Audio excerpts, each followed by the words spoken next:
Welcome to Reconnecting Africa. I'm here with, what's your name? Carolyn. What are you doing here, Caroline? Hi, I'm Wiradjuri on First Nations from this continent. It's stolen land, and I'm here paying respects because this poor family lost their child to white supremacy. Wow. And this happens too often. Wow, what happened exactly? Well, we don't know everything, but just know that a group of Aboriginal kids were hanging out and some white older people came along and bashed them. And where? I'm not sure exactly, but it was about a week ago. Oh, man. Very, very recent. And we're tired of it. There's far too many First Nations people dying at the hands of white supremacy. Can you believe that those things still happen in Australia in 2022? Well, unfortunately, I do believe it because being an activist, I know that this happens far too often.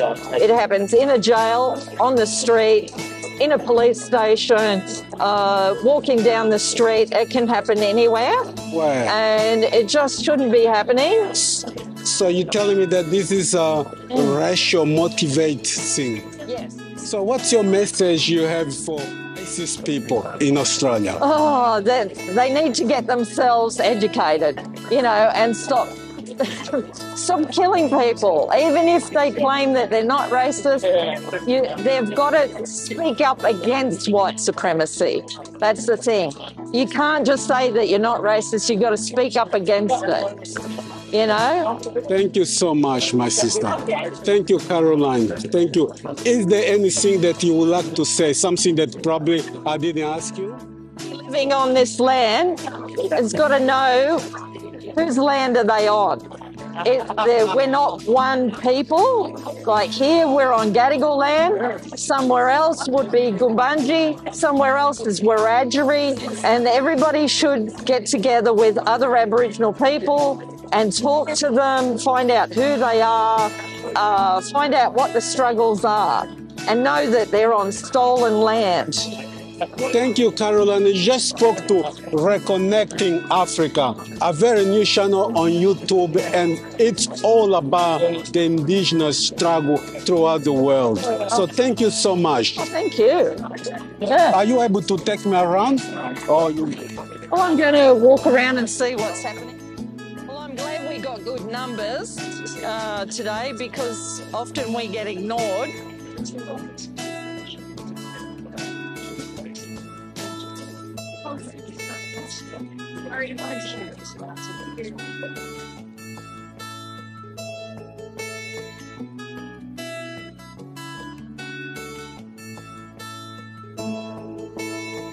This is the picture of the poor child that was killed. How old was he? I think someone told me 15, but I could be wrong. Oh, look at him. He's lovely. So he was killed by the police? No, there's some people on the street. Wow. Yeah. And they found him? Yeah. They found the person who did? I don't know. Caroline, can you believe that the Black Australians still going through this struggle here? Unfortunately, I wish I felt another way, but I believe it because over and over and over again, it keeps happening. Wow.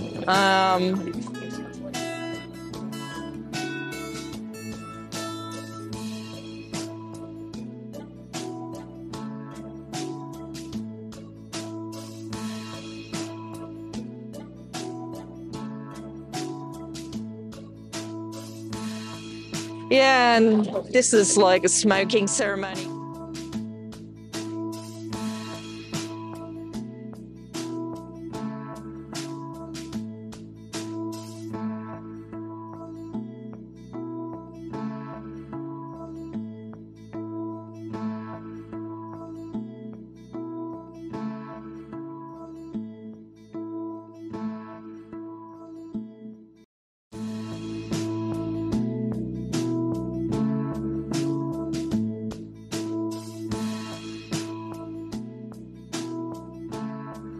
Welcome to Reconnecting Africa. We are here. Are you following one of the vigil of indigenous people of Australia? Recently, if you don't know, a young man was killed in Perth, and it has to do with racism.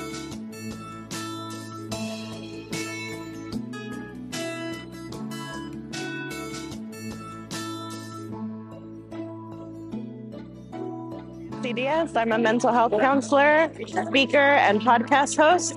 I specialize in working with women of color who are daughters of immigrants.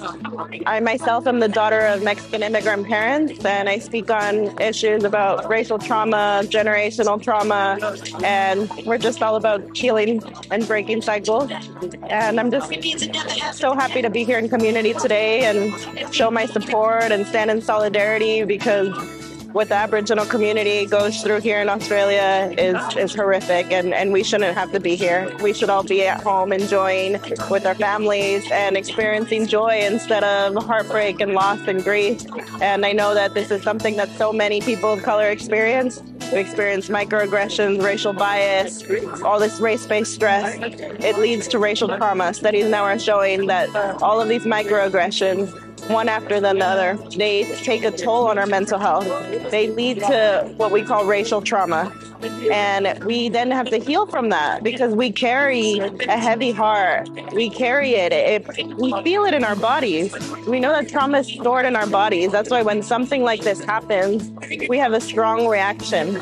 I've felt my body heavy since arriving today at this vigil, and I'm just so glad to feel the love here because otherwise the sadness, the anger, it's so easy to just have it overwhelm you. It's so important to start to heal from that because otherwise we get lost in that grief and we start to spiral out of control. So we need to come together as a community and work to heal. Can you believe those things still happen in 2022? Unfortunately, I can believe it. I actually just came from Perth. Just when Cassius Turvey was murdered, I flew to Sydney after living there for a year. And the reason that I left Perth and came back to Sydney was because of all the racism that I experienced myself in Perth.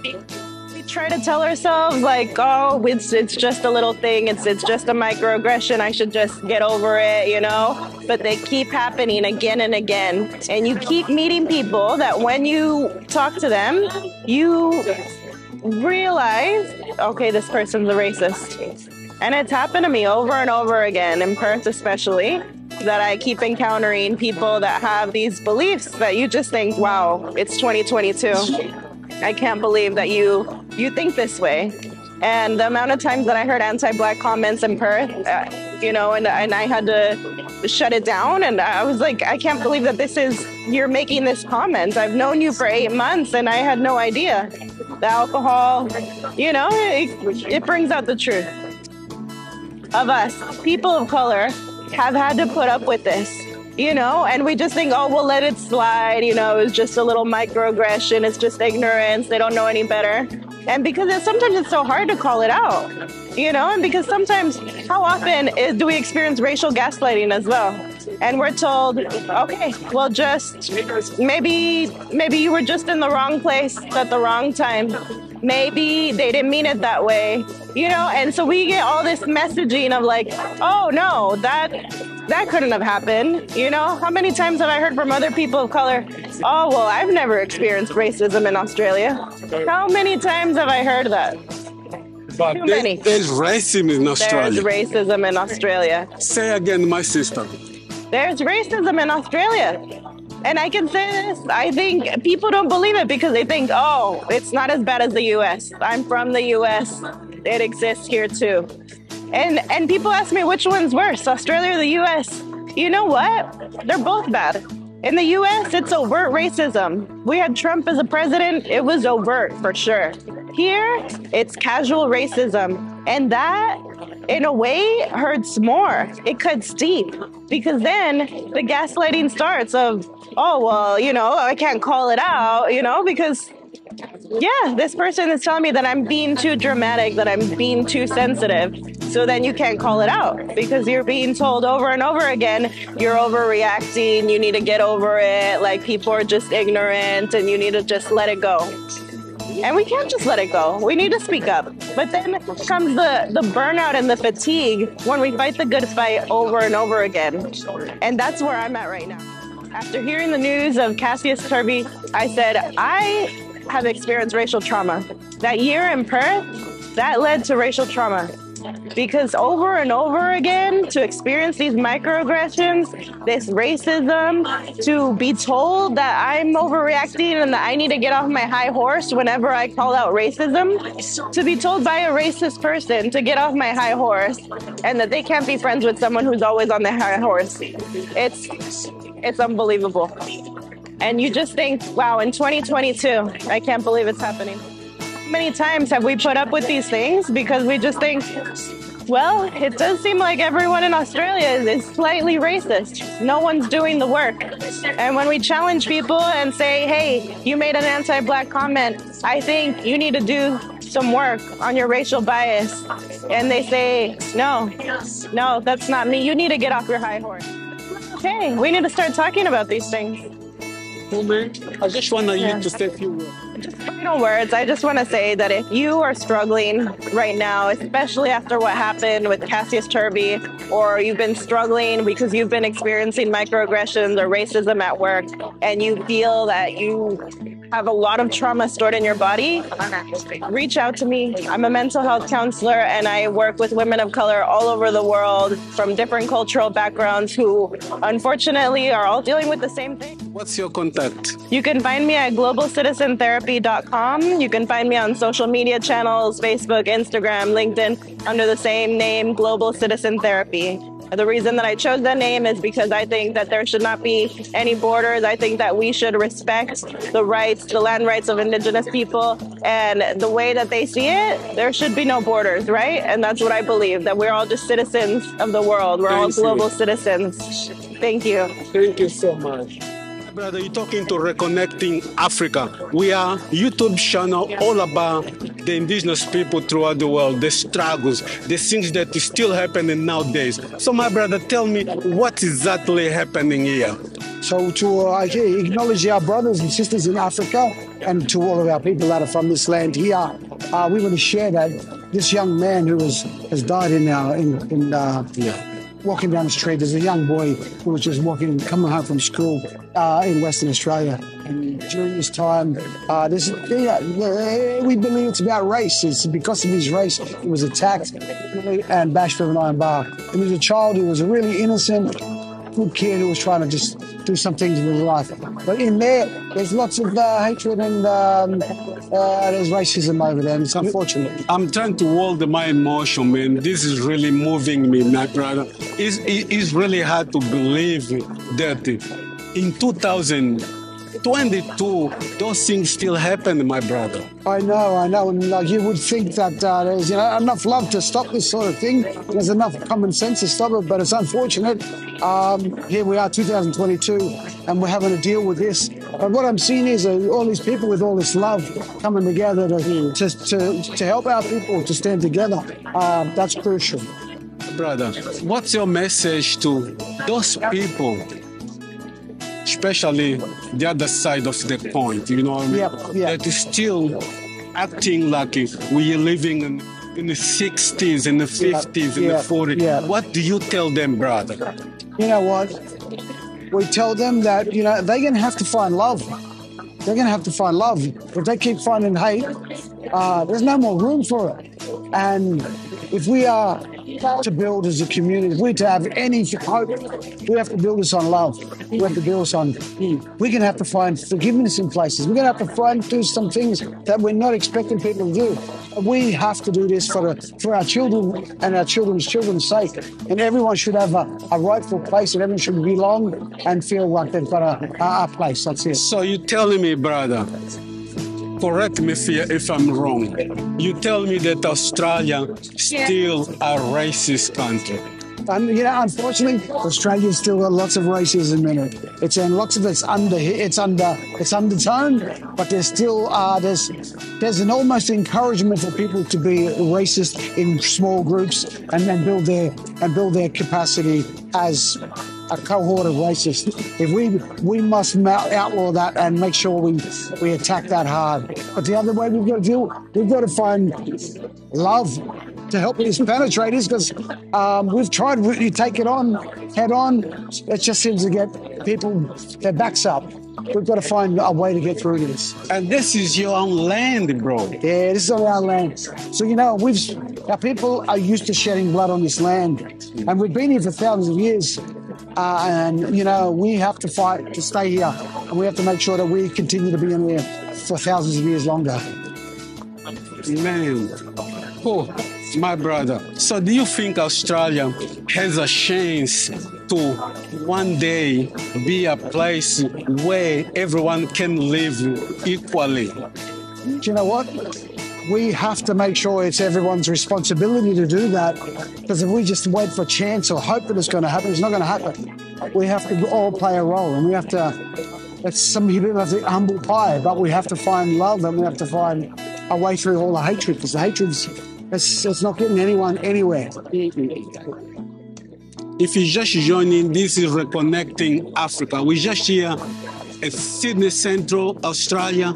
Yeah. We just found out that a young boy was killed, and there's no other reason but racism. This was the motivator of this killing. So, and for you who are overseas or whatever country you are, remember, the brothers in Australia are still struggling.